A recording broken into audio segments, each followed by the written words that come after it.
Hello दोस्तों, कैसे हो आप लोग। उम्मीद करता हूं सब लोग बहुत बढ़िया रहोगे। दोस्तों बहुत बहुत स्वागत है आप सभी का द्रोणाचार्य मैराथन सीरीज के नेक्स्ट सेशन के अंदर।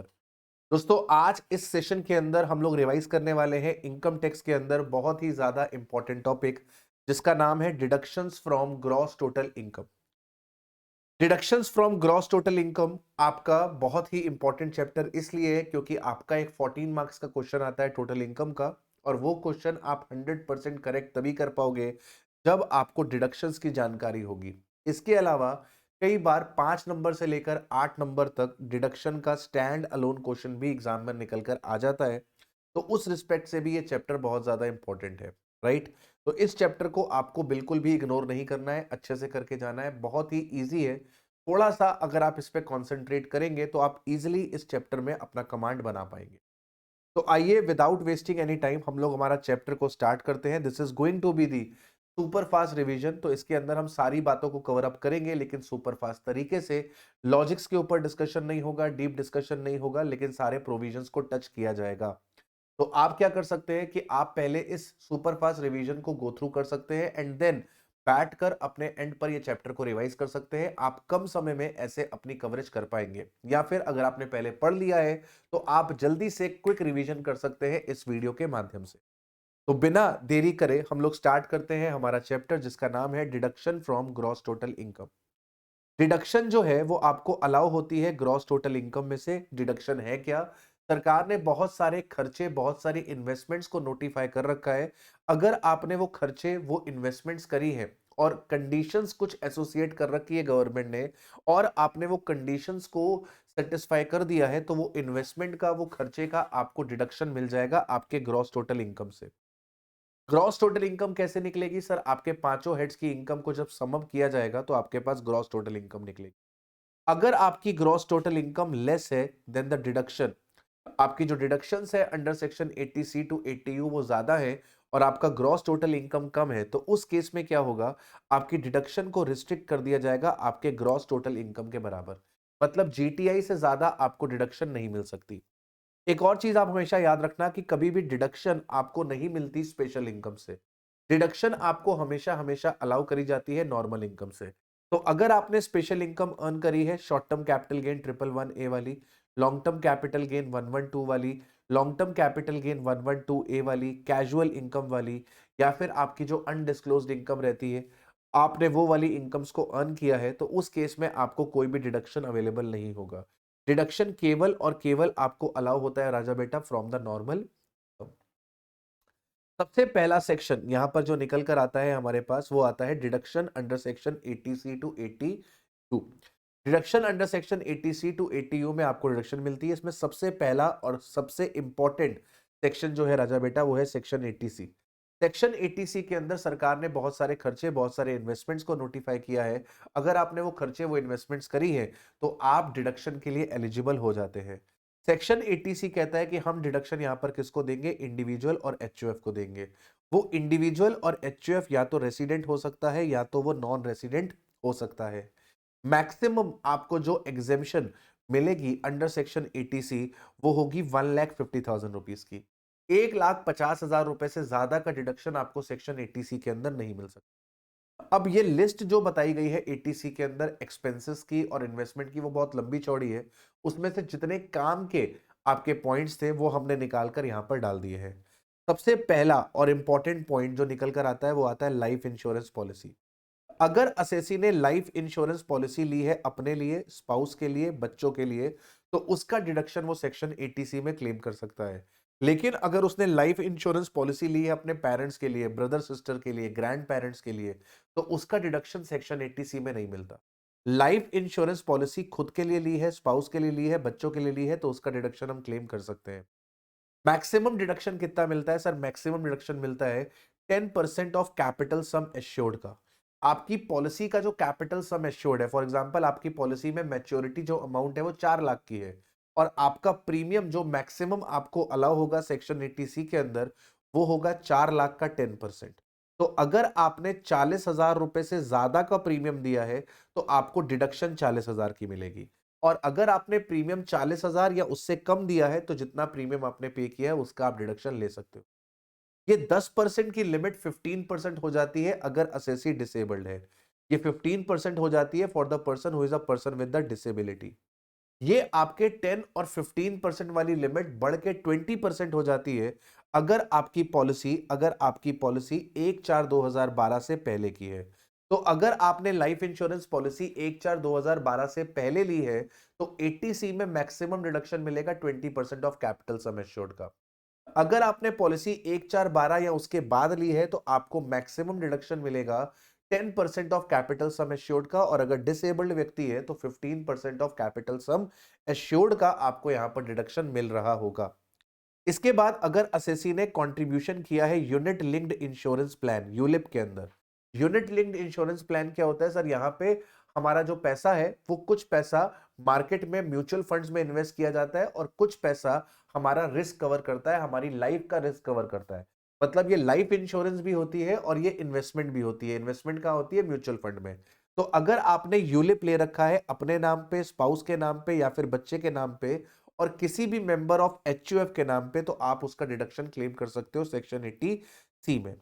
इसके बाद अगर आपने इन्वेस्टमेंट करी है फिक्स डिपॉजिट के अंदर और एफडी कम से कम 5 साल की होनी चाहिए। अगर आपने अमाउंट इन्वेस्ट किया है 5 ईयर पोस्ट ऑफिस के टाइम डिपॉजिट में तो भी आपको डिडक्शन मिल सकता है। एफडी एफडी 5 साल की होनी चाहिए और पोस्ट ऑफिस का टाइम डिपॉजिट भी 5 साल का होना चाहिए। अगर आप इंडिविजुअल हैं और आप कंट्रीब्यूशन कर रहे हैं स्टैट्यूटरी प्रोविडेंट फंड में या फिर रिकॉग्नाइज्ड प्रोविडेंट फंड में तो उसका डिडक्शन आपको 80C में मिल सकता है।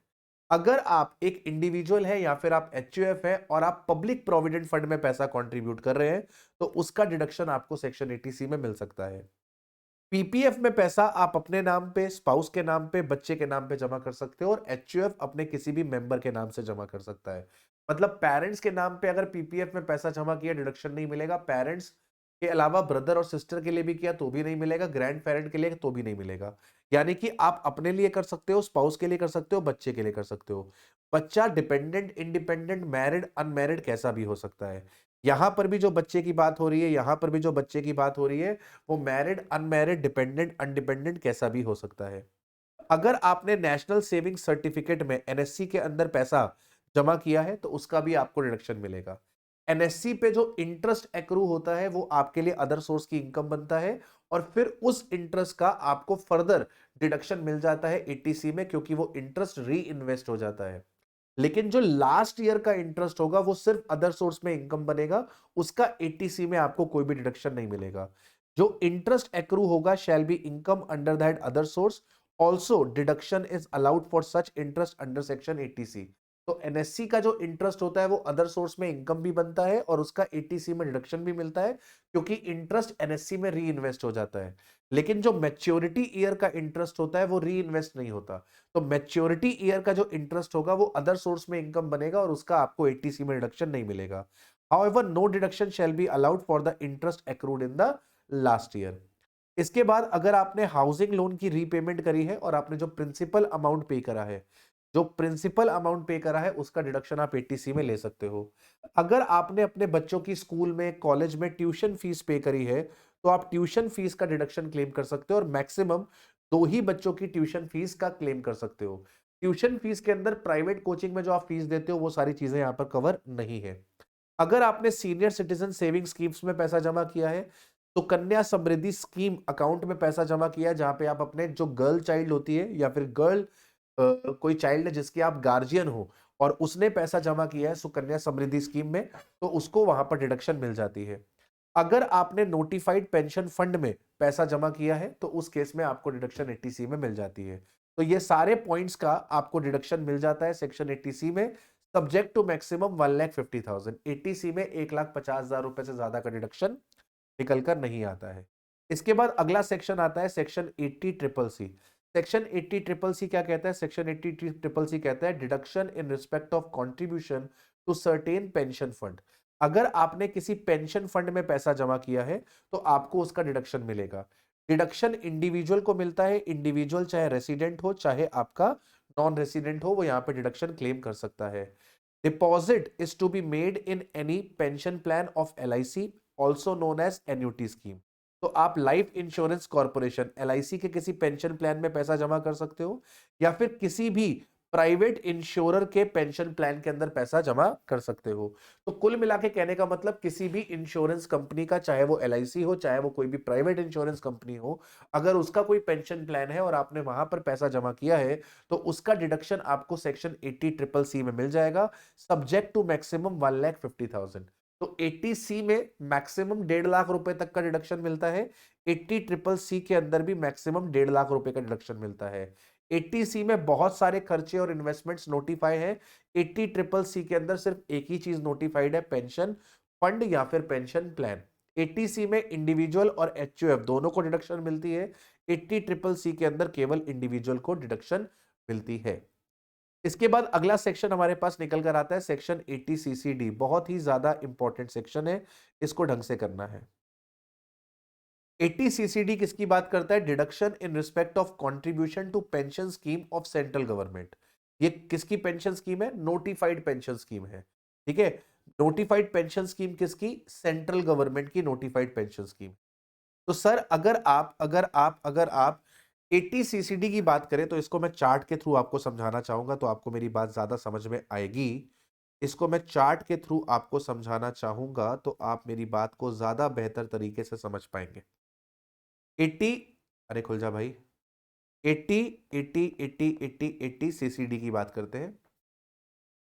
80CCD की बात करते हैं, इसको चार्ट के थ्रू मैं आपको समझाता हूं तो आप ज्यादा बेहतर समझ पाएंगे। Deduction under section 80CCD, deduction under section 80CCD, notified pension scheme, notified pension scheme. यहां पर आपको जो डिडक्शन मिलती है वो 3 सेक्शंस में मिलती है। यहां पर आपको जो डिडक्शन मिलती है वो 3 सेक्शन में मिलती है।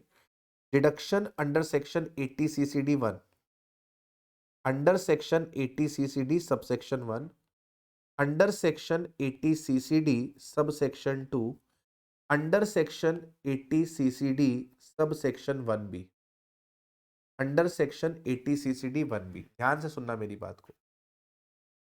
80CCD 1 के अंदर आपको जो डिडक्शन मिलती है वो इस बात पे मिलती है कि आप कहीं पर जॉब करते हो कि आप सेल्फ एम्प्लॉयड हो, आप एम्प्लॉय हो कि आप सेल्फ एम्प्लॉयड हो, आप एम्प्लॉय हो कि आप सेल्फ एम्प्लॉयड हो।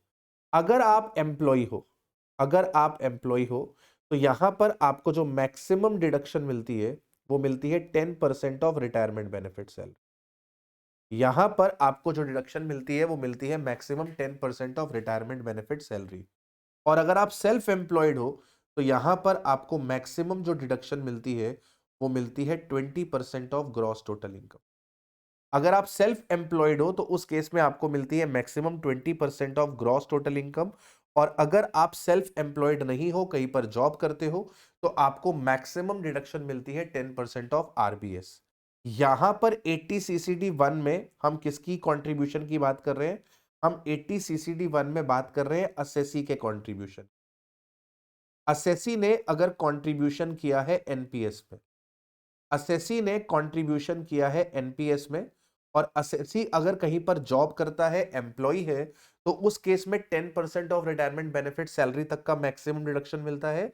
और अगर वो सेल्फ एम्प्लॉयड है तो उस केस में मैक्सिमम डिडक्शन मिलता है 20% ऑफ जीटीआई का। अब सर अगर वो कहीं पर जॉब करता है और उसका एम्प्लॉयर कंट्रीब्यूट करता है एनपीएस में, employer contribution to NPS, employer contribute कर रहा है एनपीएस में, तो इसके दो ट्रीटमेंट होते हैं। इसका ट्रीटमेंट नंबर 1, सबसे पहले ये एज अ परक्विजिट आपकी सैलरी में ऐड हो जाता है, ये इंक्लूड कर दिया जाता है in salary as a perquisite. अगर आपके एम्प्लॉयर ने आपके एनपीएस में पैसा जमा किया है तो वो आपके लिए एक तरीके का पर्क है और वो आपकी सैलरी में ऐड हो जाएगा। ट्रीटमेंट नंबर 2 क्या निकलेगा सर? ट्रीटमेंट नंबर 2, आपको डिडक्शन मिलेगी अंडर सेक्शन 80CCD 2, आपको डिडक्शन मिलेगी अंडर सेक्शन 80CCD 2। और वो मैक्सिमम कितनी मिलेगी? वो आपको मैक्सिमम मिलेगी 10% ऑफ रिटायरमेंट बेनिफिट। तो एम्प्लॉय ने जो पैसा कंट्रीब्यूट किया है, एम्प्लॉय ने जो पैसा कंट्रीब्यूट किया है उसका सिर्फ डिडक्शन मिलेगा। और अगर एम्प्लॉयर ने कंट्रीब्यूट किया है तो उसके दो ट्रीटमेंट होंगे। जितना भी पैसा कंट्रीब्यूट हुआ है वो पर्क बन के सैलरी में ऐड हो जाएगा और बाद में आपको उसका डिडक्शन मिल जाएगा विच इज 10% ऑफ आरबीएस। अब 80 सीसीडी 1बी में क्या होता है, 80 सीसीडी 1बी में आपको एडिशनल डिडक्शन मिलती है, एडिशनल डिडक्शन मिलती है 80 सीसीडी 1 और 2 के अलावा, 80 सीसीडी 1 और 2 के अलावा आपको एडिशनल डिडक्शन मिलती है अप टू ₹50,000।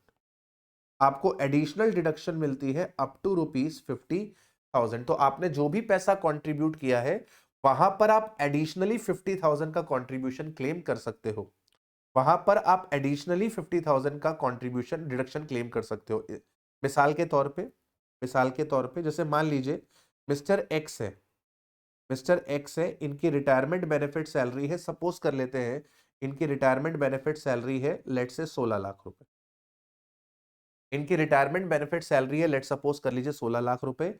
मिस्टर एक्स ने कंट्रीब्यूशन किया है टू एनपीएस, इन्होंने कंट्रीब्यूशन किया है एनपीएस में, सपोज कर लेते हैं 1,80,000 रुपए का, इन्होंने कंट्रीब्यूशन किया है 1,80,000 रुपए का। तो हम क्या करेंगे, ध्यान से देखिएगा, इस 1,80,000 में से सबसे पहले हम डिडक्शन क्लेम कर लेंगे अंडर सेक्शन 80 सीसीडी 1बी। हम सबसे पहले 80 सीसीडी 1बी में क्लेम कर लेंगे डिडक्शन, जो कि हो जाएगी हमारे पास 50,000 रुपीज। सबसे पहले हम 1बी में डिडक्शन क्लेम कर लेंगे जो कि हो जाएगी हमारे पास 50,000 रुपीज की। और फिर सेकेंड पॉइंट में हम डिडक्शन क्लेम करेंगे अंडर सेक्शन 80 सीसीडी 1। पहले 1बी में क्लेम करेंगे और फिर 1 में क्लेम करेंगे, ये हमेशा याद रखना। पहले 1बी में क्लेम करेंगे फिर 1 में क्लेम करेंगे। तो 1 में आप कितना क्लेम करेंगे, 1 में क्लेम करेंगे हम लोग सर जितना हमने कंट्रीब्यूट किया है, 180 में से 50 1बी में निकल गया, 180 में से 50 1बी में निकल गया, यानी कि यहां पे बचा हमारे पास 130। जितना हमने कंट्रीब्यूट किया है, हमने कंट्रीब्यूट किया है 1,30,000 और 10% ऑफ आरबीएस, 10% ऑफ आरबीएस मतलब 16 लाख का 10% इज 1,60,000। तो इन दोनों में जो भी लोअर है, इन दोनों में जो भी लोअर है यानी कि 1,30,000 रुपए, 1,30,000 रुपए। अब मान लो अगर आपकी रिटायरमेंट बेनिफिट सैलरी 16 लाख की जगह पर, अगर आपकी रिटायरमेंट बेनिफिट सैलरी 16 लाख रुपए की जगह पर 10 लाख होती, अगर आपकी रिटायरमेंट बेनिफिट सैलरी 16 लाख की जगह अगर 10 लाख रुपए की होती, तो उस केस में क्या होता, उस केस में ये वाला तो 50,000 पहले ही क्लेम करते, ये वाला 50,000 तो पहले ही क्लेम करते। अगर आपकी आरबीएस 10 लाख होती तो अपन क्या करते, अपन 1,80,000 में से सबसे पहले तो 80 सीसीडी 1बी में डिडक्शन क्लेम करते। 80 सीसीडी 1बी में हम कितनी डिडक्शन क्लेम कर लेते हैं सर, 80 सीसीडी 1बी में हम 50,000 क्लेम कर लेते और जो बैलेंस था वो हम क्लेम करते कहां पर, बैलेंस अपन क्लेम करते 80 सीसीडी 1 में। 80 सीसीडी 1 में 10% ऑफ आरबीएस कितना होता, 10% ऑफ आरबीएस होता 1 लाख। और यहां पर आपने अमाउंट कितनी कंट्रीब्यूट करी है, 180 में से 50 निकल गया, बचा 130। इन दोनों में जो भी लोअर है, इन दोनों में जो भी लोअर है, यानी कि आपको यहां पर 1 लाख रुपए का डिडक्शन मिल जाता। बात समझ में आ गया? अच्छा, अच्छा। इसके बाद आपके पास एक सेक्शन निकल कर आएगा, एक सेक्शन आपके पास निकल कर आएगा 80 सीसीई। 80 सीसीई क्या कहता है, 80 सीसीई कहता है कि सेक्शन 80 सी, सेक्शन 80 ट्रिपल सी और सेक्शन 80 सीसीडी 1, तीन सेक्शन 80 सी, 80 ट्रिपल सी, 80 सीसीडी 1, ये तीन सेक्शन मिलाकर, ये तीन सेक्शन मिलाकर असेसी मैक्सिमम डिडक्शन कितनी ले सकता है, ये तीन सेक्शन मिलाकर असेसी मैक्सिमम डिडक्शन कितनी ले सकता है, 1,50,000। ये तीन सेक्शन मिलाकर, ये तीन सेक्शन मिलाकर असेसी मैक्सिमम डिडक्शन कितनी ले सकता है, ये तीन सेक्शन मिलाकर असेसी मैक्सिमम डिडक्शन ले सकता है 1,50,000 रुपए की। बात समझ में आ गई? ये तीन सेक्शन मिलाकर आप मैक्सिमम डिडक्शन कितनी ले सकते हो, 1,50। 80 सीसीई के अंदर इंक्लूडेड नहीं है, 80 सीसीई के अंदर इंक्लूडेड नहीं है आपका 80 सीसीडी 1बी।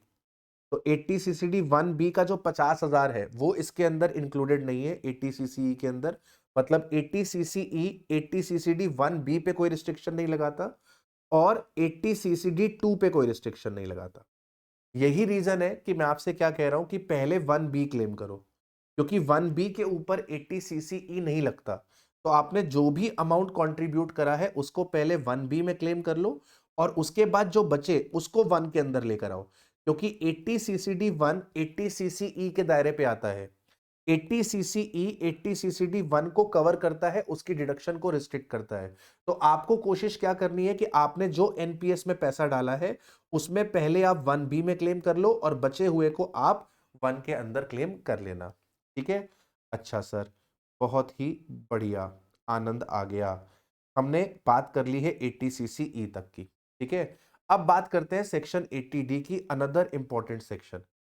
80D किसकी बात करता है? 80D बात करता है आपके फैमिली के मेडिकल इंश्योरेंस की। ठीक है, ये हेल्थ इंश्योरेंस की बात करता है, मेडिकल इंश्योरेंस की बात करता है।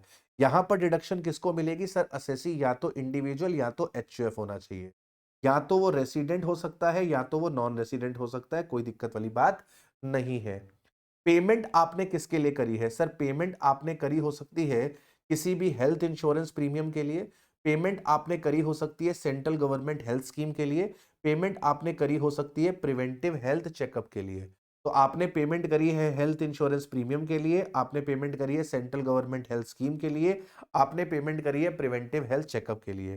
डिडक्शन आपको मिलती है दो हिस्सों में। यहां पर मैं बोलता हूं अपनी फैमिली के लिए अलग मिलती है और पेरेंट्स के लिए अलग मिलती है। अपनी फैमिली में कौन आता है? अपनी फैमिली में असेसी खुद आ जाता है, स्पाउस आता है और डिपेंडेंट बच्चे आते हैं। अपनी फैमिली में सेल्फ, स्पाउस, डिपेंडेंट बच्चे, और पेरेंट्स में माता पिता आ जाते हैं। माता पिता डिपेंडेंट हो सकते हैं, इंडिपेंडेंट हो सकते हैं। तो अपनी फैमिली का अगर आपने हेल्थ इंश्योरेंस कराया है, प्रिवेंटिव हेल्थ चेकअप कराया है, सेंट्रल गवर्नमेंट हेल्थ स्कीम में पैसा डाला है, तो अपनी फैमिली का आप मैक्सिमम डिडक्शन क्लेम कर सकते हो 25,000 रुपए। और आपकी अपनी फैमिली में कोई सीनियर सिटीजन है, यानी कि असेसी खुद सीनियर सिटीजन है या फिर स्पाउस सीनियर सिटीजन है, तो उस केस में मैक्सिमम आप 25,000 रुपए का डिडक्शन ले सकते हो। अगर कोई सीनियर सिटीजन है तो मैक्सिमम आप 50,000 रुपए का डिडक्शन ले सकते हो। 25,000 की लिमिट 50,000 हो जाएगी, मतलब डबल हो जाएगी। सिमिलरली पेरेंट्स के लिए सरकार कहती है कि मैक्सिमम 25,000 रुपए का डिडक्शन मिलेगा। लेकिन अगर पेरेंट्स सीनियर सिटीजन है तो उस केस में यह लिमिट डबल हो जाएगी, यानी कि पेरेंट्स के लिए भी लिमिट 50,000 की हो जाएगी। ध्यान रहे, सीनियर सिटीजन वही व्यक्ति होता है जो रेसिडेंट होता है। आप अगर रेसिडेंट है और आपकी एज 60 इयर्स या उससे ज्यादा की है, तभी आप सीनियर सिटीजन की डेफिनेशन में आते हैं। नॉन रेसिडेंट को कभी भी सीनियर सिटीजन की डेफिनेशन में कवर नहीं किया जाता है। ठीक है, अच्छा, in case of resident senior citizen, अगर रेसिडेंट सीनियर सिटीजन के पास मेडिकल इंश्योरेंस नहीं है, रेसिडेंट सीनियर सिटीजन के पास मेडिकल इंश्योरेंस नहीं है, तो उसके मेडिकल एक्सपेंडिचर पे जो खर्चा हुआ है उसका डिडक्शन मिल जाएगा। In case of resident senior citizen, deduction of 50,000 is allowed in case of medical expenditure, even if no insurance premium is paid. तो सर अगर आपका रेसिडेंट सीनियर सिटीजन है तो वहां पे 50,000 रुपए तक का डिडक्शन मेडिकल एक्सपेंडिचर के लिए मिल जाता है, even if no insurance premium is paid. इसके बाद अगला पॉइंट निकल कर आता है कि सर जो प्रिवेंटिव हेल्थ चेकअप है अपनी फैमिली का और माता पिता का, दोनों का मिलाकर मैक्सिमम 5,000 होना चाहिए। मैक्सिमम डिडक्शन जो प्रिवेंटिव हेल्थ चेकअप का मिलता है फैमिली का और पेरेंट्स का, वो 5,000 होता है। मतलब अपनी फैमिली का, सेल्फ का, स्पाउस का, बच्चों का और माता पिता का, सबका मिला के 5,000 रुपए से ज्यादा का प्रिवेंटिव हेल्थ चेकअप नहीं होना चाहिए। अच्छा, डिडक्शन आपको नहीं मिलेगी अगर आपने प्रीमियम का पेमेंट कैश में दिया होगा। पेमेंट करनी है अदर देन कैश, लेकिन प्रिवेंटिव हेल्थ चेकअप के केस में आप उसको कैश में भी पे कर सकते हो। No deduction is allowed for the payment of premium made in cash. अगर आपने प्रीमियम कैश में दिया तो उसका डिडक्शन नहीं मिलेगा, लेकिन अगर प्रिवेंटिव हेल्थ चेकअप है तो प्रिवेंटिव हेल्थ चेकअप का पेमेंट आप कैसे भी कर सकते हो, कोई दिक्कत वाली बात नहीं आएगी। इसके बाद अगला सेक्शन निकल कर आता है सेक्शन 80DD, बड़ा ही इजी सा सेक्शन है। Deduction in respect of maintenance of disabled dependent. अगर आप किसी डिसेबल्ड व्यक्ति को मेंटेन कर रहे हो तो आपको उसका डिडक्शन 80DD में मिल जाएगा। डिडक्शन रेसिडेंट इंडिविजुअल और एचयूएफ को मिलता है। नॉन रेसिडेंट इंडिविजुअल और एचयूएफ यहां पर डिडक्शन क्लेम नहीं कर सकते। डिडक्शन मिलती है 75,000 इररिस्पेक्टिव ऑफ द एक्सपेंडिचर। आपने कितना पैसा खर्च किया डिपेंडेंट इंडिविजुअल के ऊपर, उससे कोई फर्क नहीं पड़ता, आपको फ्लैट डिडक्शन मिलता है 75,000 का। और अगर सीवियर डिसेबिलिटी है तो वहां पर आपको 1,25,000 का डिडक्शन मिल जाएगा। 75,000 रुपीज का मिलता है इररिस्पेक्टिव ऑफ द एक्सपेंडिचर, 1,25,000 का मिल जाता है in case of severe disability. अच्छा, और डिपेंडेंट का मतलब क्या है सर? यहाँ पे जो वर्ड डिपेंडेंट लिखा है उसका मतलब क्या है? तो डिपेंडेंट अगर इंडिविजुअल की बात करें तो इंडिविजुअल के लिए डिपेंडेंट में आ जाएगा spouse, children, parents, brother, sister, who are dependent on the individual. तो अगर स्पाउस, बच्चे, माता पिता, भाई बहन अगर डिपेंडेंट है तो वो डिपेंडेंट का पार्ट बनेंगे। अब अगर आप यहाँ पर ध्यान से देखो तो यहाँ पर कहीं पर भी ग्रैंड पेरेंट्स नहीं लिखा हुआ है, इन लॉज यहाँ पर कवर नहीं होते। एचयूएफ की बात करते हो तो एचयूएफ के केस में जो एचयूएफ का फैमिली मेंबर होता है, जो मेंबर होता है एचयूएफ का, वो सारे के सारे डिपेंडेंट की कैटेगरी में आ जाते हैं। तो for HUF any member of the HUF shall be termed as a dependent, right. इसके बाद अगला सेक्शन निकल कर आता है सेक्शन 80 डीडीबी। 80 डीडीबी क्या कहता है सर? कि अगर आपने मेडिकल ट्रीटमेंट करवाया है स्पेसिफाइड डिसीज का, आपने क्या करवाया है? आपने मेडिकल ट्रीटमेंट करवाया है स्पेसिफाइड डिसीज का, डिडक्शन किसको मिलेगा? रेसिडेंट इंडिविजुअल और एचयूएफ को मिलेगा। तो जैसे 80 डबल डी के अंदर रेसिडेंट इंडिविजुअल और एचयूएफ को डिडक्शन मिलती है, वैसे ही यहाँ पे भी रेसिडेंट इंडिविजुअल और एचयूएफ को ही डिडक्शन दी जाती है। एक्सपेंडिचर किस चीज का हो सकता है? एक्सपेंडिचर होगा treatment of disease specified in rule 11 double D. 11 double D के अंदर जो डिसीज का मेंशन है, उन डिसीजेस का डिडक्शन आप क्लेम कर सकते हो। सर 11 डी में कौन कौन सी डिसीजेस मेंशन है? तो राजा बेटा वो तुमको पता लगाने की जरूरत नहीं है, एग्जाम में अगर क्वेश्चन आएगा तो क्लियरली मेंशन रहेगा कि वो डिसीज रूल 11 डबल डी वाली है। खर्चा किस पे किया हो, ट्रीटमेंट किसका करवाया हो। अगर हम इंडिविजुअल की बात करें तो आपने ट्रीटमेंट खुद का करवाया हो या फिर किसी डिपेंडेंट पर्सन का करवाया हो। अगर एचयूएफ की बात करें तो एचयूएफ में किसी भी मेंबर का करवाया हो जो एचयूएफ पे डिपेंडेंट होगा। यहाँ पे डिपेंडेंट का मतलब वही है जो आपने 80 डबल डी के अंदर पढ़ा हुआ था। इंडिविजुअल के केस में स्पाउस, बच्चे, पेरेंट्स, ब्रदर, सिस्टर, और एचयूएफ के केस में any member of the HUF which is dependent upon the HUF. खर्चा कितना मिलेगा? सर खर्चा आपको अलाउ होगा जितना पैसा आपने खर्च किया है या फिर 40,000 रुपीज, दोनों में जो भी कम है। जितना पैसा आपने खर्च किया है या फिर 40,000 विच एवर इज लेस। और अगर कोई व्यक्ति जिस पे आपने पैसा खर्च किया है वो सीनियर सिटीजन है तो उस केस में ये 40,000 रुपए की लिमिट को बढ़ाकर कर दिया जाता है 1,00,000 रुपए। ये 40,000 की लिमिट को बढ़ाकर कर दिया जाता है 1,00,000 रुपए। ठीक है, तो अमाउंट इनकर्ड और ₹1,00,000 विच एवर इज लेस। इसके बाद अगला सेक्शन निकल कर आता है सेक्शन 80E। सेक्शन 80E बात करता है कि सर अगर आपने लोन लिया है हायर एजुकेशन के लिए और उस पे आप इंटरेस्ट का पेमेंट कर रहे हो तो उस इंटरेस्ट का डिडक्शन आपको सेक्शन 80E के अंदर मिल जाएगा। Payment of interest on loan taken for higher education, आपने हायर एजुकेशन के लिए लोन लिया है और उस हायर एजुकेशन के लोन पे आप इंटरेस्ट पे कर रहे हो तो उस इंटरेस्ट का डिडक्शन आपको 80E में मिल जाएगा। असेसी कौन होना चाहिए? असेसी इंडिविजुअल होना चाहिए, वो रेसिडेंट हो सकता है या फिर नॉन रेसिडेंट हो सकता है। Deduction, payment of interest on loan taken by him from any financial institution for pursuing the higher education. अगर आपने किसी फाइनेंशियल इंस्टीट्यूशन से लोन लिया है, बैंक से लोन लिया है, किसी एनबीएफसी से लोन लिया है और आप उस पे इंटरेस्ट का पेमेंट कर रहे हो तो उस इंटरेस्ट का डिडक्शन मिलेगा। सर किसके लिए लोन होना चाहिए? हायर एजुकेशन के लिए। हायर एजुकेशन से क्या मतलब होता है? क्लास 12th के बाद की जो एजुकेशन होती है उसको बोला जाता है हायर एजुकेशन। तो अगर आपने हायर एजुकेशन का लोन लिया है, हायर एजुकेशन के लिए लोन लिया है किसी फाइनेंशियल इंस्टीट्यूशन से, तो आपने जो इंटरेस्ट का पेमेंट किया, डिडक्शन यहां पर किसकी मिलेगी? डिडक्शन यहां पर सिर्फ इंटरेस्ट की मिलेगी, प्रिंसिपल अमाउंट जो रीपे करोगे उसकी डिडक्शन नहीं मिलेगी। तो payment of interest on loan taken by him from any financial institution for pursuing the higher education. Education किसके लिए हो सकती है? एजुकेशन आपके सेल्फ के लिए हो सकती है, एजुकेशन आपके सेल्फ के लिए हो सकती है, सेल्फ एजुकेशन हो सकती है, स्पाउस के लिए हो सकती है, बच्चों के लिए हो सकती है, या फिर किसी भी पर्सन के लिए हो सकती है जिसके लिए असेसी क्या है? लीगल गार्जियन है। बच्चों में स्टेप चाइल्ड भी इंक्लूड होता है। बच्चे डिपेंडेंट हो, इंडिपेंडेंट हो, मैरिड हो, अनमैरिड हो, कोई फर्क नहीं पड़ता है।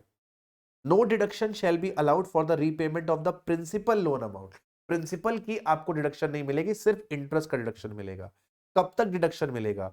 डिडक्शन आपको अलाउ होता है for maximum period of 8 year, 8 सालों तक आप डिडक्शन क्लेम कर सकते हो, starting from the year in which the first payment of interest was given. तो जब से आपने पहला इंटरेस्ट पेमेंट किया है, वहां से 8 साल तक आप खर्चा क्लेम कर सकते हो। मतलब 8 साल तक अगर लोन रीपे हो गया तो बहुत अच्छी बात है, आपको डिडक्शन मिलता रहेगा। 8 साल के बाद भी अगर लोन अभी पेंडिंग है तो आपको फिर डिडक्शन मिलना 80E के अंदर बंद हो जाएगा। ठीक है, तो हायर एजुकेशन का मतलब क्लास 12 के बाद की जो एजुकेशन होती है वो हायर एजुकेशन में आ जाती है।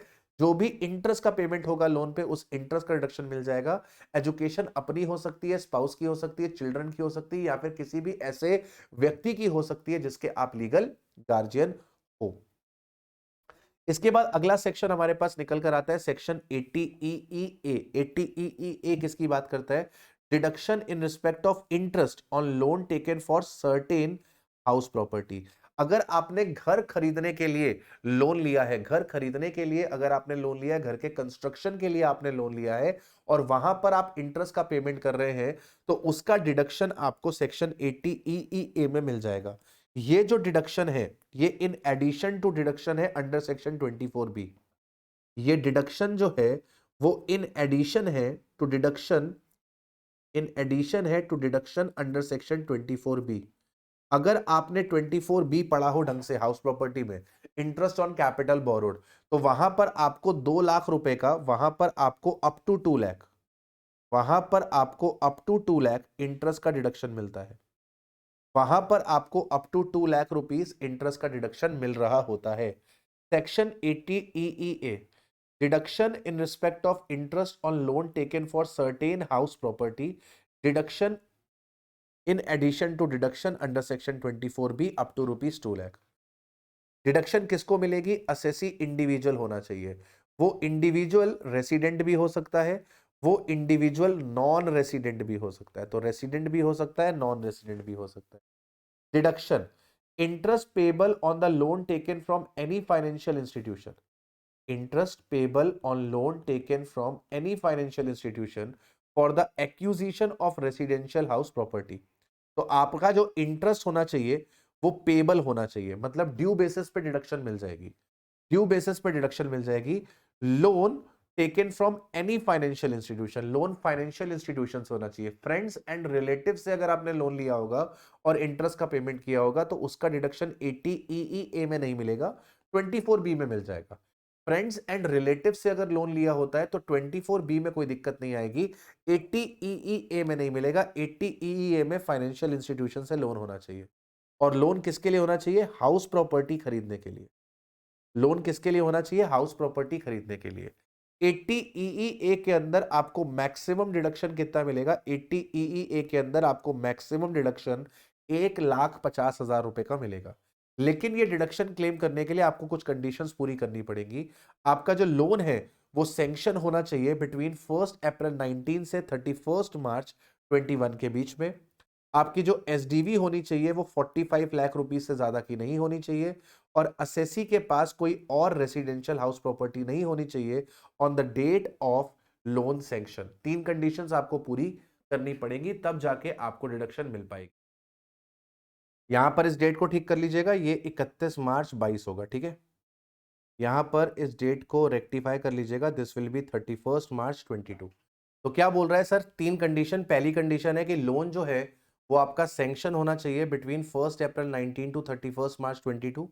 एसडीवी 45 लाख रुपीस से ज्यादा की नहीं होनी चाहिए और असेसी के पास कोई भी आरएचपी नहीं होनी चाहिए on the date of sanction of loan. अब जरा ध्यान से देखिएगा, मान लीजिए आपने मान लीजिए आपने मान लीजिए आपने रीपे करे हैं, आपने रीपे करे हैं ₹4 lakh, 4 lakh for housing loan during the previous year. आपने हाउसिंग लोन में 4 लाख रुपए रीपे करे, आपने 4 लाख रुपए हाउसिंग लोन के रीपे करे हैं प्रीवियस ईयर 22-23 के अंदर। ठीक है, आपने 4 लाख रुपए रीपे करे हैं फॉर द हाउसिंग लोन 2022-23। अब इस 4 लाख में इस 4 लाख में इस 4 लाख में मान लेते हैं कि आपने प्रिंसिपल रीपे किया है, आपने प्रिंसिपल रीपे किया है 1,80,000 रुपए। 1,80,000 रुपए। तो इस 1,80 में से अप टू रुपीज 1.5 लाख, इस 1,80 में से अप टू रुपीज 1.5 लाख आप क्लेम कर सकते हो as a deduction under section 80C। क्योंकि 80C में अगर आपने हाउसिंग लोन का प्रिंसिपल रीपे किया है तो उसका डिडक्शन मिल जाता है। अब मान लेते हैं इसमें इंटरेस्ट 4 लाख में से निकल गया, तो इसमें इंटरेस्ट 2,20,000 रुपए का आ रहा है।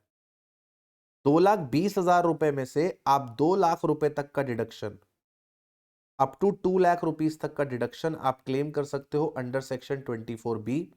और जो बचे हुए आपके पास 20,000 है उसका आप डिडक्शन क्लेम कर सकते हो अंडर सेक्शन 80EEA।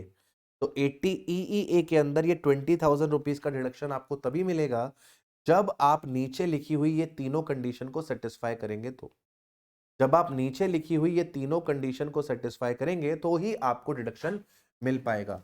तो सर लोन फाइनेंशियल इंस्टीट्यूशन से होना चाहिए, 1 अप्रैल 19 से लेकर 31 मार्च 22 के बीच का होना चाहिए। आपने जो घर खरीदा है उसकी एसडीवी 45 लाख रुपीस को एक्सीड नहीं करनी चाहिए, अप टू रुपीज 45 लाख होनी चाहिए। ठीक है, इसके बाद अगला सेक्शन निकल कर आता है सेक्शन 80EEB। अगला सेक्शन निकल कर आता है section 80EEB, deduction in respect of interest on loan taken for the purchase of electric vehicle. Deduction in respect of interest on loan taken for the purchase of electric vehicle. अगर आपने electric vehicle के लिए, loan लिया है तो deduction in respect of interest on loan taken for the purchase of electric vehicle. Deduction किसको मिलेगी? Deduction मिलेगी आपके इंडिविजुअल को। डिडक्शन किस रिस्पेक्ट में मिलेगी? इंटरेस्ट के रिस्पेक्ट में मिलेगी जो आपने फाइनेंशियल इंस्टीट्यूशन से लिया है। मैक्सिमम डिडक्शन आपको यहां पर कितनी मिलेगी? मैक्सिमम डिडक्शन आपको यहां पर मिलेगी 1,50,000 रुपए की। इससे ज्यादा डिडक्शन आप यहां पर क्लेम नहीं कर सकते। मैक्सिमम डिडक्शन आपको कितनी मिलेगी? 1,50,000 रुपए की। और लोन जो है वो सैंक्शन होना चाहिए 1 अप्रैल 19 से लेकर 31 मार्च 23 के बीच में। तो जो EEA में लिखा है वैसी ही बातें EEB में आती है। द ओनली थिंग इज कि यहां पर ई व्हीकल की जो मार्केट वैल्यू है उस पर कोई कैप नहीं लगा है। जैसे यहां पे एसडीवी पे कैप लगा है कि एसडीवी 45 से ज्यादा की नहीं होनी चाहिए, लेकिन ऐसा ई व्हीकल पे कैप नहीं है। ई व्हीकल की कीमत 20 लाख, 30 लाख, 40 लाख, 50 लाख, 60 लाख, 70 लाख कितनी भी हो सकती है। अगर आपने फाइनेंशियल इंस्टीट्यूशन से ईवी गाड़ी को खरीदने के लिए लोन लिया है और वहां पर आप इंटरेस्ट का पेमेंट कर रहे हैं तो आप 1,50,000 रुपए तक के इंटरेस्ट का डिडक्शन यहां पर क्लेम कर सकते हैं। इसके बाद अगला सेक्शन आपके पास निकल कर आता है सेक्शन 80QQB। 80QQB किसकी बात करता है? 80QQB बात करता है deduction in respect of royalty income of authors of certain books other than text book. तो अगर आपको रॉयल्टी इनकम हो रही है, आप ऑथर है, आपको रॉयल्टी इनकम हो रही है अदर देन टेक्स्ट बुक्स, तो मतलब आपने अगर कुछ एकेडमिक की किताबें लिखी हैं, आपने आपने आपने सीए की किताबें लिखी इनकम टैक्स से रिलेटेड, आपने 12th की इकोनॉमिक्स, 12th की अकाउंट्स, 12th की बीएसटी की किताब लिखी, तो ये एकेडमिक बुक्स है। तो टेक्स्ट बुक के अलावा अगर आपने और कोई किताब लिखी है, आप उसके ऑथर हो और आपको पब्लिकेशन हाउस से रॉयल्टी मिल रही है, तो आप उस रॉयल्टी का डिडक्शन क्लेम कर सकते हो सेक्शन 80QQB के अंदर। यहां पे डिडक्शन किस असेसी को मिलती है? यहां पे डिडक्शन मिलती है उस असेसी को जो रेसिडेंट इंडिविजुअल है। डिडक्शन यहां पर कौन क्लेम करता है? डिडक्शन यहां पर क्लेम करता है रेसिडेंट इंडिविजुअल। डिडक्शन यहां पर कितनी मिलती है? डिडक्शन यहां पर मिलती है या तो रॉयल्टी इनकम की या तो 3 लाख रुपए की, which ever is less. Royalty income की या तो 3 लाख रुपए की, विच एवर इज लेस।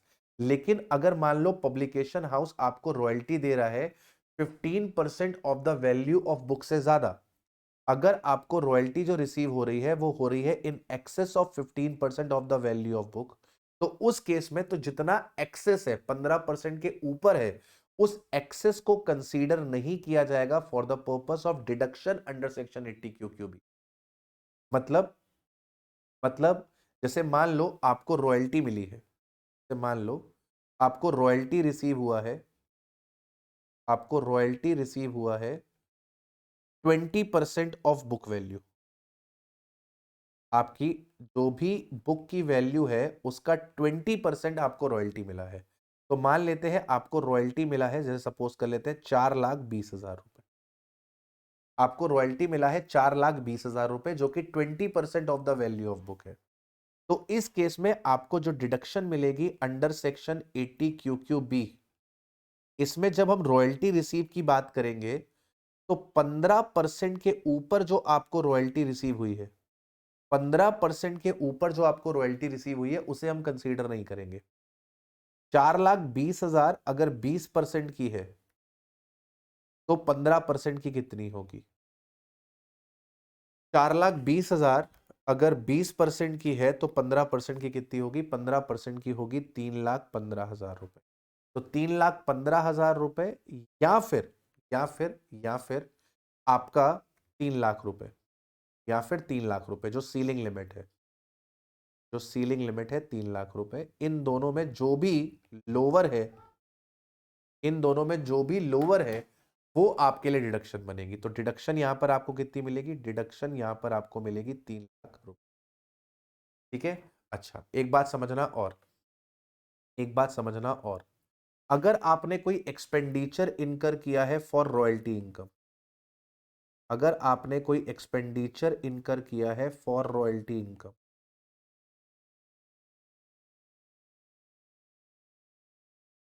उसको रिड्यूस करके कंसीडर किया जाएगा। अगर आपने कोई एक्सपेंडिचर इनकर किया है रॉयल्टी इनकम को अर्न करने के लिए, उसे रिड्यूस कर दिया जाएगा from royalty, while calculating the deduction, while calculating deduction, while calculating deduction, while calculating the deduction, अगर आपने कोई एक्सपेंडिचर इनकर किया है रॉयल्टी इनकम से अर्न करने के लिए तो उसे रिड्यूस कर दिया जाएगा। सर नहीं समझे, समझाओ। सर नहीं समझे, हमको समझाओ। देखो देखो, जैसे मान लो तुमको रॉयल्टी रिसीव हुई है, जैसे मान लो तुमको रॉयल्टी रिसीव हुई है 20% ऑफ बुक वैल्यू, तुमको रॉयल्टी रिसीव हुई है 20% ऑफ बुक वैल्यू 4,20,000 रुपए। आपने एक्सपेंस इनकर किया है इस रॉयल्टी इनकम को अर्न करने के लिए, आपने एक्सपेंस इनकर किया है इस रॉयल्टी इनकम को अर्न करने के लिए, सपोज कर लीजिए 60,000 रुपए, 60,000 रुपए। तो आपकी income under the head other sources, आपकी income under the head other sources कितनी बनेगी? आपको जो रॉयल्टी रिसीव हुई 4,20,000 रुपए, इसमें से माइनस कर देंगे जो आपने एक्सपेंसेस इनकर करे हैं 60,000 रुपए, यानी कि आपकी income from the other sources, आपकी income under the head other sources 3,60,000 बनेगी। अब अगर मैं डिडक्शन की बात करूं, अब अगर मैं डिडक्शन की बात करूं तो डिडक्शन मुझे कितनी मिलेगी? अगर मैं डिडक्शन की बात करूं under section 80 QQ B, under section 80 QQ B मुझे डिडक्शन कितनी मिलेगी? तो बड़ा ध्यान से देखना, यहां पे जो मेरी रॉयल्टी इनकम ली जाएगी, यहां पे जो मेरी रॉयल्टी इनकम ली जाएगी वो कितनी ली जाएगी? बड़े ध्यान से देखना, मैंने 4,20,000 रुपए कमाए हैं लेकिन वो 20% के हैं, मैंने 4,20,000 कमाए हैं वो 20% के हैं, तो 15% का कितना होगा? और इस रॉयल्टी इनकम में जो खर्चा मुझे पहले से अलाउ हो चुका है, ये 60,000 का खर्चा मुझे पहले से अलाउ हो चुका है, इस खर्चे को यहां से हटा दिया जाएगा, इस खर्चे को यहां से हटा दिया जाएगा। तो मेरी रॉयल्टी इनकम कितनी होगी? 4,20,000 20% को रिप्रेजेंट करता है तो 15% कितना होगा? 4,20,000 20 को रिप्रेजेंट करता है तो 15% कितना होगा? 3,15,000। और जो मैं खर्चा किया था रॉयल्टी इनकम को अर्न करने के लिए वो हटा दिया जाएगा, यानी कि मेरी रॉयल्टी इनकम आएगी 2,55,000। और सीलिंग लिमिट 80 QQB में जो दी गई है, सीलिंग लिमिट जो 80 QQB में दी गई है वो 3 लाख रुपए की दी, तो 2,55,000 रुपए या फिर 3 लाख रुपए, दोनों में जो भी लोअर है मुझे उसका डिडक्शन मिलेगा। दोनों में जो लोअर है वो है आपका 2,55,000 रुपए, जो लोअर है वो है 2,55,000 रुपए, तो मुझे जो डिडक्शन मिलेगी वो 2,55,000 की। कहने का मतलब ये है, कहने का मतलब बस इतना सा है कि अगर आपने कोई खर्चा किया है रॉयल्टी इनकम को अर्न करने के लिए, तो उस खर्चे को रॉयल्टी में से माइनस करने के बाद डिडक्शन मिलेगी। उस खर्चे को माइनस करने के बाद आपको 80 क्यूक्यूबी में डिडक्शन दी जाएगी। अगर आपने विदेश में रॉयल्टी इनकम कमाई है तो उसका भी डिडक्शन आपको मिल जाएगा 80 क्यूक्यूबी में, बशर्ते आपने वो विदेशी रॉयल्टी फॉरेन करेंसी में इंडिया ले आनी है with in the 6 month from the end of the previous year. वो विदेशी रॉयल्टी आपको इंडिया में ले आनी है with in 6 month from the end of the relevant previous year. इसके बाद अगला सेक्शन निकल कर आता है सेक्शन 80 आरआरबी। 80 आरआरबी बात करता है deduction in respect of royalty on patents. ये किसकी बात करता है? Deduction in respect of royalty on patents. Patents के ऊपर जो आपको रॉयल्टी मिल रही है उसका डिडक्शन मिलेगा। डिडक्शन रेसिडेंट इंडिविजुअल को मिलेगा। जितनी रॉयल्टी इनकम हुई है या फिर 3 लाख रुपए दोनों में जो लोअर है उसका डिडक्शन आपको मिलेगा। यहाँ पे वो 15% वाली कोई भी रिस्ट्रिक्शन नहीं है जो 80 क्यू बी में लगती है। 80 क्यू बी में जो 15% वाली रिस्ट्रिक्शन लगती है, ऐसी कोई रिस्ट्रिक्शन यहाँ पर नहीं है। अगर विदेशी रॉयल्टी इनकम है, मतलब आपने पेटेंट विदेश में दिया है यूज करने के लिए और वहां से आपको रॉयल्टी इनकम आ रही है, तो उस रॉयल्टी इनकम पे भी आपको डिडक्शन मिल जाएगी, बशर्ते आपने वो फॉरेन करेंसी में इंडिया में लेकर आनी है with in 6 month from the end of the relevant previous year. जिस प्रीवियस ईयर की वो इनकम है वहां से 6 महीने तक वो इंडिया में आ जानी चाहिए। इसके बाद सेक्शन निकल कर आता है section 80 double T A. 80 double T A बात करता है कि अगर आपके पास सेविंग्स अकाउंट है बैंक में, पोस्ट ऑफिस में या फिर कोऑपरेटिव बैंक में, और उस सेविंग्स अकाउंट्स पे आपको इंटरेस्ट आ रहा है, तो उस इंटरेस्ट का आपको डिडक्शन मिल जाएगा अगर आप एक इंडिविजुअल या फिर एचयूएफ है तो। अब ये इंडिविजुअल और एचयूएफ रेसिडेंट भी हो सकता है, ये नॉन रेसिडेंट भी हो सकता है। डिडक्शन मिलती है जितना इंटरेस्ट आया है या फिर ₹10,000 विच एवर इज लोअर। आपको डिडक्शन यहां पर जो मिलती है वो मिलती है अप टू ₹10,000। 10,000 रुपए से ज्यादा का डिडक्शन यहां पर नहीं मिलता। डिडक्शन मिलता है सेविंग्स बैंक अकाउंट के ऊपर, जो कि किसी भी बैंक में हो सकता है, जो कि किसी भी पोस्ट ऑफिस में हो सकता है, किसी भी कोऑपरेटिव बैंक में हो सकता है। आपको कोई भी डिडक्शन यहां पर नहीं मिलेगा। No deduction is allowed from the interest on time deposit and FD. तो सिर्फ सेविंग अकाउंट के इंटरेस्ट पे डिडक्शन मिलती है 80 टीटीए में, टाइम डिपॉजिट और एफडी पे नहीं मिलती। हमने एक सेक्शन 10 सब सेक्शन 15 पढ़ा था अदर सोर्सेस में, वहां पर हमने देखा था कि अगर आपके पास पोस्ट ऑफिस में सेविंग्स अकाउंट है और वो इंडिविजुअल के नाम पर है, तो पोस्ट ऑफिस सेविंग अकाउंट से जो इंटरेस्ट आता है अप टू ₹3,500 वो आपका एग्जेम्प्ट रहता है। और अगर जॉइंट अकाउंट है तो ये 7,000 रुपए तक एग्जेम्प्ट रहता है। तो इस एग्जेम्पशन को क्लेम करने के बाद आप 80 टीटीए में एडिशनल डिडक्शन क्लेम कर सकते हैं। इस डिडक्शन को क्लेम करने के बाद आप 80 टीटीए में एडिशनल डिडक्शन क्लेम कर सकते हैं। फॉर एग्जाम्पल मान लेते हैं आपके पास इंटरेस्ट आया है ऑन सेविंग्स अकाउंट। आपके पास सेविंग्स अकाउंट मान लेते हैं पोस्ट ऑफिस में, वहां पर आपके पास आया है 8,000 रुपए का इंटरेस्ट, और बैंक में भी है आपके पास, और बैंक में आपके पास आया है, लेट सपोज कर लेते हैं 11,000 रुपए का इंटरेस्ट। तो अब आपके अदर सोर्सेस में इनकम कितनी बनेगी? अदर सोर्सेस में इस 8,000 में से 3,500 रुपए एग्जेम्प्ट हो जाएंगे। यानी कि अदर सोर्सेस में आपके पास 4500 रुपए ये और 11,000 रुपए ये।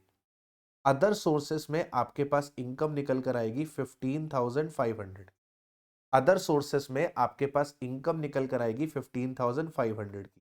ये 8,000 में से 3,500 रुपीज आपके एग्जेम्प्ट हो जाएंगे। ये आपके एग्जेम्प्ट हो जाएंगे अंडर सेक्शन 10 सबसेक्शन 15 के अंदर। 15,500 रुपए आपकी अदर सोर्सेस में इनकम निकल कर आएगी। अब 80 टीटीए में बात करूं तो आपके पास डिडक्शन निकलेगी, आपके पास डिडक्शन निकल कर आएगी 10,000 रुपए। ठीक है, आपके पास डिडक्शन निकल कर आएगी 10,000 रुपए की। अगर मान लो ये 11,000 ना होता, यहां पे 5,000 होता, तो आपकी इनकम कितनी निकल कर आती? आपकी इनकम निकल कर आती 9,500।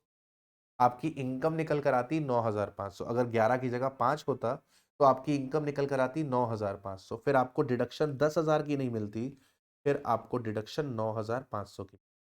तो मतलब जितना इंटरेस्ट आ रहा है सेविंग अकाउंट में उस अमाउंट की मिलेगी, या फिर 10,000 दोनों में जो भी लोअर है। तो अगर इंटरेस्ट 10,000 रुपए से ज्यादा है तो आपको 10,000 की मिलेगी। इंटरेस्ट अगर 10,000 से कम है तो फिर उस केस में जितना इंटरेस्ट है उसका डिडक्शन आपको यहां पर मिल जाएगा। अगला सेक्शन यहां पर निकल कर आता है सेक्शन 80 टीटीबी। 80 टीटीबी एप्लीकेबल होता है सीनियर सिटीजन के ऊपर।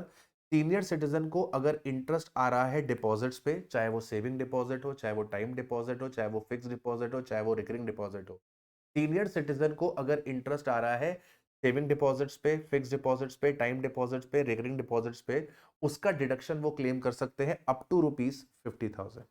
50,000 रुपए तक डिडक्शन मिलती है। यहां पे डिडक्शन सीनियर सिटीजन को मिलती है, और सीनियर सिटीजन वही व्यक्ति होता है जो रेसिडेंट होता है। जो रेसिडेंट इंडिविजुअल है जिसकी एज मोर देन और इक्वल्स टू 60 ईयर्स है, उसी को हम सीनियर सिटीजन की कैटेगरी में डालते हैं। तो सीनियर सिटीजन को डिडक्शन मिलती है। Interest income subject to maximum 50,000। Deposit savings account का हो सकता है, फिक्स्ड हो सकता है, टाइम हो सकता है, रिकरिंग हो सकता है, या फिर किसी भी तरीके का डिपॉजिट निकल कर आ सकता है। राइट, बिल्कुल सही है sir. Section 80 double ji, deduction in case of payment of rent. अगर आप रेंट का पेमेंट कर रहे हो तो आपको डिडक्शन मिल सकता है 80 डबल जी के अंदर। डिडक्शन किसको मिलेगा? डिडक्शन मिलेगा इंडिविजुअल को।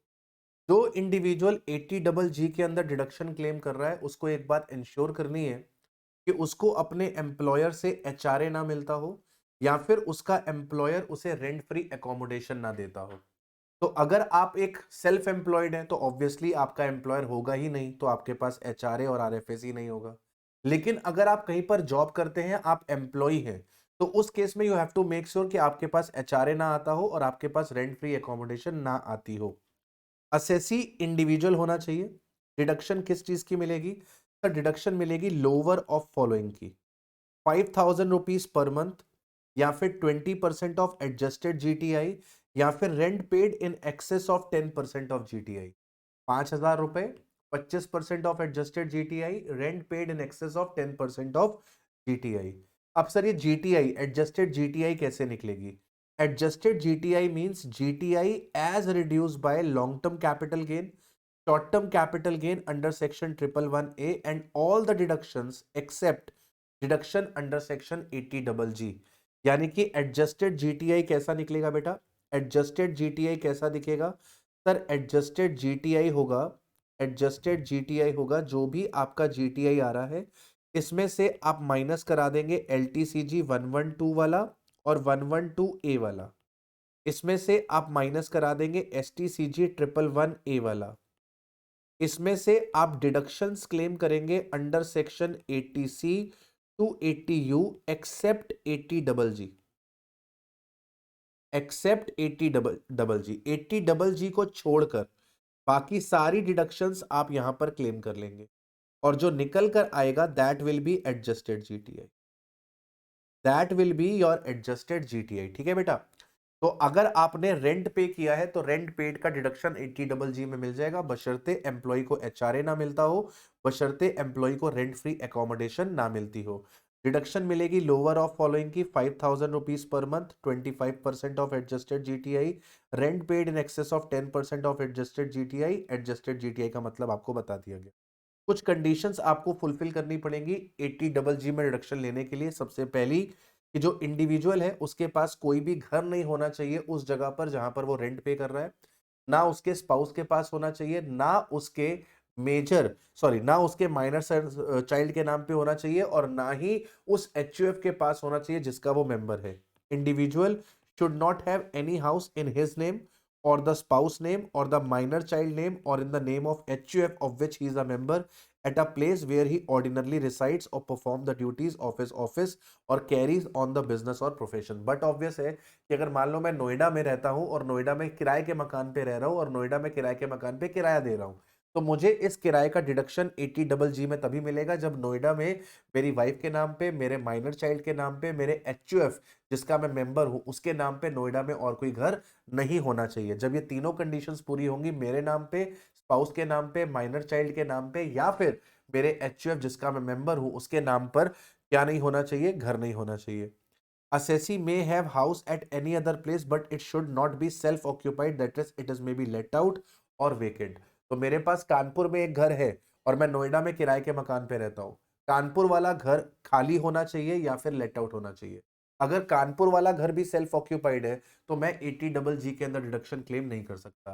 तो एसएससी को 80 जी में डिडक्शन तब मिलेगी जब एसएससी को एचआरए ना मिलता हो, जब एसएससी को आरएफएसी ना मिलता हो, जब एसएससी के नाम पे, उसके स्पाउस के नाम पे, माइनर चाइल्ड के नाम पे, या फिर जिस एचयूएफ का वो मेंबर है उस एचयूएफ के नाम पे कोई घर नहीं होना चाहिए जहां पे उसका बिजनेस है या फिर जहां पर वो अपनी जॉब परफॉर्म करता है। एसएससी के पास कहीं और किसी दूसरी सिटी में किसी और प्लेस में घर हो सकता है, लेकिन वो घर या तो लेट आउट होना चाहिए या तो वेकेंट होना चाहिए, वो सेल्फ ऑक्यूपाई नहीं होना चाहिए।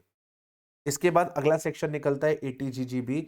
अगर किसी कंपनी ने पॉलिटिकल पार्टी को डोनेशन दी और वो कंपनी इंडियन कंपनी है, तो जितना भी डोनेशन इंडियन कंपनी ने पॉलिटिकल पार्टी को दिया होगा उसका डिडक्शन एटीजीजीबी में मिल जाएगा, बशर्ते वो डोनेशन कैश में नहीं होना चाहिए। कंपनी के अलावा किसी और व्यक्ति ने अगर पॉलिटिकल पार्टी को डोनेशन दी, कंपनी के अलावा किसी और व्यक्ति ने अगर पॉलिटिकल पार्टी को डोनेशन दी, तो उस डोनेशन का डिडक्शन एटीजीजीसी में मिल जाएगा, बशर्ते वो डोनेशन कैश में नहीं होना चाहिए। बशर्ते वो डोनेशन कैश में नहीं होना चाहिए। एटीजीजीबी में और एटीजीजीसी में कोई भी सीलिंग लिमिट नहीं है। कंपनी या फिर कोई भी पर्सन कितना भी अमाउंट पॉलिटिकल पार्टी को डोनेट कर सकता है और जितना भी डोनेशन वो देगा उस डोनेशन का उसको डिडक्शन एटीजीजीबी या एटीजीजीसी में मिल जाएगा विदाउट एनी रिस्ट्रिक्शन। ठीक है मालिक। चलिए अब बढ़ते हैं आगे और बात करते हैं डिडक्शन अंडर सेक्शन 80 जी की। और 80 जी की डिडक्शन मैं आपको समझाऊं उसके लिए मैं क्या चाहता हूं कि मैं आप लोगों को ये लिख के समझाऊं ताकि आपको मेरी बात समझ में आ जाए बहुत ही आसानी से। तो अगर मैं बात करता हूं राजा बेटा 80 जी की, अगर मैं बात करता हूं राजा बेटा सेक्शन 80 जी की, तो 80 जी में अगर आप डोनेशन दे रहे हो, 80 जी कहता है, 80 जी कहता है कि साहब अगर आप डोनेशन दे रहे हो, अगर आप डोनेशन दे रहे हो किसी स्पेसिफाइड इंस्टीट्यूट को, किसी स्पेसिफाइड इंस्टीट्यूट को, तो उस केस में आप डिडक्शन क्लेम कर सकते हो 80 जी के अंदर। 80 जी के अंदर डिडक्शन अलाउड है टू ऑल द असेसी। यहां पर डिडक्शन अलाउड है टू ऑल द असेसीज। सभी असेसीज यहां पर क्या कर सकते हैं, डिडक्शन। अगर आपने डोनेशन काइंड में दी है, अगर आपने डोनेशन काइंड में दी है तो उसका डिडक्शन आपको नहीं मिलेगा। डोनेशन अगर आपने कैश में दी है अप टू ₹2000 तो वो अलाउड है। अप टू ₹2000 अगर आपने कैश में डोनेशन दी है अलाउड है। अगर आपको डोनेशन देनी है मोर देन 2000, अगर आपको डोनेशन देनी है मोर देन 2000 तो वो किसी भी मोड से हो सकती है अदर देन कैश। तो वो किसी भी मोड में हो सकती है, बस वो कैश में नहीं होनी चाहिए। अदर देन कैश आप किसी भी मोड में वो डोनेशन को दे सकते हो। ठीक है। तो आपको डोनेशन जो है वो स्पेसिफाइड इंस्टीट्यूट को देनी है। ऐरे गहरे नत्थु खैरे किसी भी पर्सन को अगर आप डोनेशन दोगे तो उसका आपको डिडक्शन नहीं मिलेगा। डिडक्शन स्पेसिफाइड इंस्टीट्यूट को देनी है, नोटिफाइड इंस्टीट्यूट को देनी है। डिडक्शन सभी एसएससीज को मिलेंगी। काइंड में डोनेशन देंगे तो डिडक्शन नहीं मिलेगा। कैश में देंगे तो अप टू ₹2000 होगा तो मिल जाएगा। 2000 से ज्यादा की डोनेशन है तो वो स्पेसिफाइड, वो किसी भी मोड में हो सकती है, बस कैश में नहीं होनी चाहिए। इसके बाद सरकार ने क्या किया है, सरकार ने 4 कैटेगरीज बना दी है। सरकार ने क्या किया है, सरकार ने 4 कैटेगरीज बना दी है ऑफ इंस्टीट्यूट की। सरकार ने इंस्टीट्यूट्स को 4 कैटेगरी में डिवाइड कर दिया गया है। कैटेगरी ए या कैटेगरी 1। कैटेगरी ए वाले इंस्टीट्यूट को अगर आप डोनेशन दोगे तो आपको 100% डिडक्शन मिलेगी। 100% डिडक्शन मिलेगी without any limit, without any limit. ठीक है। बी वाली कैटेगरी में अगर आप डोनेशन दोगे तो आपको 50% डिडक्शन मिलेगी। आप जितना डोनेशन दोगे उसका आपको 50% डिडक्शन मिलेगा विदाउट एनी लिमिट। कोई अपर लिमिट फिक्स नहीं है, कोई भी अपर लिमिट फिक्स नहीं है। कैटेगरी ए में 100% डिडक्शन मिलती है विदाउट एनी लिमिट। मतलब कि अगर मान लो आपने 1 लाख रुपए डोनेट करे तो आपको 1 लाख का डिडक्शन मिलेगा। यहां पर अगर मान लो आपने 50,000 रुपए डोनेट करे तो यहां पर आपको 50,000 का डिडक्शन नहीं, यहां पे आपको 25,000 का डिडक्शन मिले। आपने 50,000 डोनेट करे तो आपको 25,000 का डिडक्शन मिल जाएगा 50%। तो यहां पे 100% मिल जाता है और यहाँ पे आपको 50% डिडक्शन मिल जाता है, ठीक है। कैटेगरी बी वाले इंस्टीट्यूट्स को अगर आप पेमेंट करोगे। इसके बाद आता है कैटेगरी सी। कैटेगरी सी में आपको 100% डिडक्शन मिलता है, आपको 100% डिडक्शन मिलता है सब्जेक्ट टू क्वालिफाइंग लिमिट। आपको 100% डिडक्शन मिलता है सब्जेक्ट टू क्वालिफाइंग लिमिट, ठीक है। कैटेगरी डी में, कैटेगरी डी में आपको 50% डिडक्शन मिलता है। कैटेगरी डी में आपको 50% डिडक्शन मिलता है subject to qualifying limit, subject to qualifying limit. अब ये क्वालिफाइंग लिमिट क्या है? मतलब ये है कि सी और डी का, सी और डी का मैक्सिमम डिडक्शन, सी और डी का maximum deduction up to qualifying limit होगा।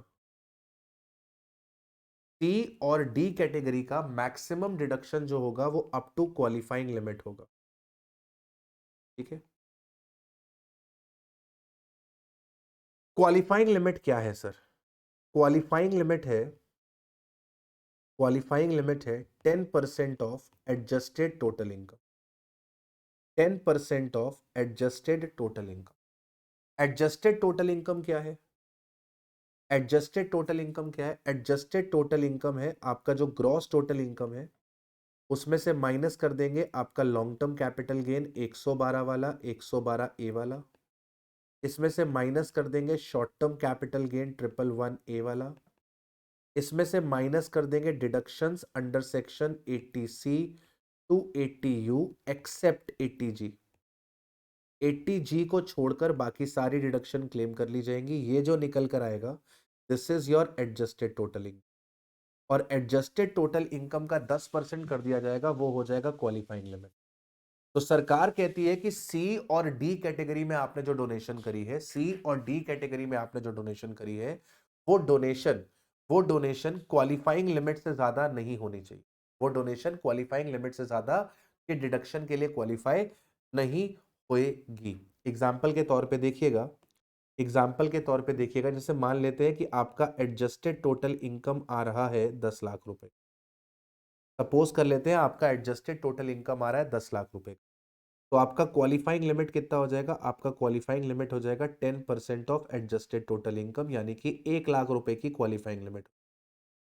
अब मान लीजिए आपने कैटेगरी ए में, आपने कैटेगरी ए में डोनेशन दी है 1 लाख रुपए की, तो सर यहां पे विदाउट एनी क्वेश्चन आपको डिडक्शन मिल जाता है 100% का। विदाउट एनी क्वेश्चन आपको डिडक्शन मिल जाता है 100% का, यानी कि आप 1 लाख रुपए का डिडक्शन क्लेम कर लो। मान लो कैटेगरी बी में आपने डोनेशन दी है 70,000 रुपए, तो विदाउट एनी रिस्ट्रिक्शन आपको यहां पे 50% यानी कि 35,000 की डिडक्शन मिल जाएगी। नाउ सपोज कैटेगरी सी में आपने, कैटेगरी सी में आपने डोनेशन दी है लेट से 80,000 रुपीज की, और कैटेगरी डी में आपने डोनेशन दी है लेट सपोज 50,000 रुपीज की। अब मेरी बात ध्यान से सुनिए, कैटेगरी सी और कैटेगरी डी में आपको कितना डिडक्शन मिलेगा, उसके लिए आपको एक वर्किंग नोट बनाना पड़ेगा। उसमें आपको क्या करना पड़ेगा? उसमें आपको एक वर्किंग नोट बनाना पड़ेगा, ठीक है मालिक। उसमें आपको क्या करना पड़ेगा? उसमें आपको एक वर्किंग नोट तैयार करना पड़ेगा। अब ये वर्किंग नोट क्या कहेगा, जरा ध्यान से देखना। आपकी क्वालिफाइंग लिमिट कितनी है? आपकी क्वालिफाइंग लिमिट है 1 लाख, कि सी और डी मिलाकर मैक्सिमम आप 1 लाख रुपए का डिडक्शन ले सकते। सी और डी मिलाकर आप मैक्सिमम 1 लाख रुपए का डिडक्शन ले सकते। तो आप क्वालिफाइंग लिमिट में सबसे पहले क्या करोगे? सी का डिडक्शन लोगे। आपने कैटेगरी सी में कितना अमाउंट डोनेट करा है? आपने सी कैटेगरी में कितना अमाउंट डोनेट करा है? आपने सी कैटेगरी में अमाउंट डोनेट करा है 80,000। तो आपके पास क्वालिफाइंग लिमिट है 1 लाख रुपए की, और आपने सी में डोनेट किया है 80,000, तो आपको ये 80,000 100% अलाउ हो जाएगा।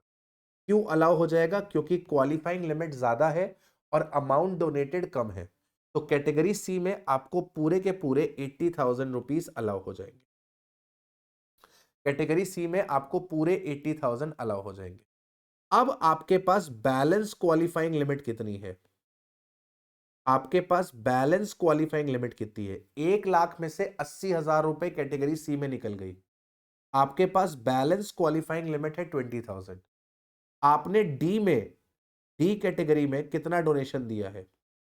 आपने डी कैटेगरी में डोनेट किया है 50,000। तो 20 और 50 इन दोनों में जो भी लोअर है, इन दोनों में जो भी लोअर है, तो लोअर है 20,000।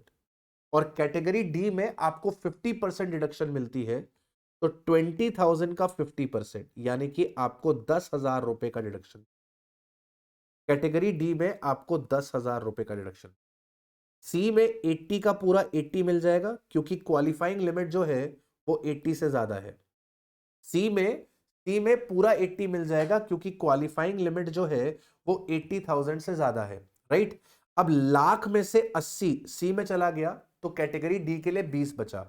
आपने डी में डोनेट करा है 50 या 20 विच एवर इज लेस, 20, उसका 50% ही आपको मिलेगा क्योंकि कैटेगरी डी में आपको मैक्सिमम 50% ही डिडक्शन मिलती है, राइट। यहीं पे अगर मैं आपके लिए एक और एग्जांपल फ्रेम करूं कि मान लीजिए आपकी एटीआई है 7 लाख रुपए की। अब एटीआई अगर 7 लाख रुपए की है तो क्वालिफाइंग लिमिट कितनी होगी? 10% ऑफ 7 लाख, यानी कि आपके पास क्वालिफाइंग लिमिट आ गई 70,000 रुपए की। ध्यान से देखना, मान लेते हैं कैटेगरी ए में आपने 1 लाख रुपए डोनेट करे, तो आपको इस पूरे 1 लाख का डिडक्शन मिल जाएगा, इस पूरे 1 लाख का डिडक्शन मिल जाएगा। मान लीजिए कैटेगरी बी के अंदर, मान लीजिए आपने कैटेगरी बी के अंदर, ठीक है, मान लेते हैं आपने कैटेगरी बी के अंदर, ये डोनेशन है और ये डिडक्शन है। आपने कैटेगरी बी के अंदर सपोज कर लीजिए 70,000 रुपए डोनेट कर, तो इस 70,000 का 50% 35,000 आपको मिल जाएगा। अब मान लेते हैं कैटेगरी सी में आपने 1 लाख रुपए डोनेट करे। अब क्योंकि क्वालिफाइंग लिमिट 70,000 है तो आपको 1 लाख का डिडक्शन नहीं मिल पाएगा, आपको यहां पे केवल और केवल 70,000 का ही डिडक्शन मिलेगा। अब कैटेगरी डी में सपोज करिए आपने कंट्रीब्यूट करे थे 50,000 रुपए, तो सर आपकी क्वालिफाइंग लिमिट सी को ही एडजस्ट करने में निकल चुकी है। अब इस 50,000 में आपको कुछ भी नहीं मिलेगा। क्लियर हो गया? क्योंकि आपकी जो क्वालिफाइंग लिमिट थी वो पूरी की पूरी एग्जॉस्ट हो गई सी को एडजस्ट करने में, तो आपको डी के लिए कुछ भी नहीं मिलेगा। तो क्वालिफाइंग लिमिट अगर सी की डोनेशन से ज्यादा है, क्वालिफाइंग लिमिट अगर सी की डोनेशन से ज्यादा है तो वो डी की डोनेशन के लिए एडजस्ट होगी। क्वालिफाइंग लिमिट अगर सी की डोनेशन से कम है तो उस केस में आपको सी में ही डोनेशन मिल पाएगी, डिडक्शन मिल पाएगी, वो भी क्वालिफाइंग लिमिट की, और आपको डी के लिए यहां पर कोई भी डिडक्शन नहीं मिलेगी। अब सरकार ने यहां पर आपके लिए कैटेगरी 1 जिसको मैंने कैटेगरी ए बोला है उसमें कुछ इंस्टीट्यूट्स नोटिफाई करे हैं, कैटेगरी बी में कुछ इंस्टीट्यूट्स नोटिफाई करे हैं, कैटेगरी 3 में कुछ इंस्टीट्यूट्स नोटिफाई करे हैं, कैटेगरी 4 में कुछ इंस्टीट्यूट्स नोटिफाई करे हैं। इनको आपको रीड करना पड़ेगा। जनरली आपके पास कैटेगरी ए के अंदर जो है वो नेशनल लेवल के हैं, आर्मी लेवल के हैं, आपके पास क्लीन गंगा, ये सब चीजें आ गई, नेशनल यूनिवर्सिटीज की बातें हैं, तो ये सारी चीजें यहां पर आ जाएंगी। इनको आपको 2 से 3 बार रीड करना पड़ेगा। कैटेगरी बी में आपका नेहरू परिवार आ जाता है, Jawaharlal Nehru memorial fund, prime minister dot relief fund, Indira Gandhi memorial fund, Rajiv Gandhi foundation. यहाँ पे 50% विदाउट क्वालिफाइंग लिमिट आ जाता है। कैटेगरी 3 के अंदर आपके पास government approved local authority institute आ जाते हैं जो फैमिली प्लानिंग प्रमोट करने के लिए आते हैं, या फिर कोई भी सम आपने पे किया है ओलंपिक एसोसिएशन के लिए, वो आपके पास आ जाता है 100% सब्जेक्ट टू क्वालिफाइंग लिमिट। ऐसे ही कैटेगरी 4 है 50% सब्जेक्ट टू क्वालिफाइंग लिमिट। एक बार इनको रीड कर लीजिएगा। मेन जो वर्किंग है वो ये एग्जांपल्स के थ्रू मैंने आपको समझाई है। अगर ये आपको समझ में आ गई है तो आपके पास कोई भी दिक्कत निकल कर नहीं आएगी। और इसी के साथ हमारा जो ये चैप्टर है deductions under section 80C to 80U हमने कंप्लीट कर लिया है मित्रों। उम्मीद करता हूं आपने सेशन को एंजॉय किया होगा। मिलते हैं आपसे ऐसे ही किसी दूसरे वीडियो में, तब तक अपना ख्याल रखिए। Bye to everyone, take care, bye bye.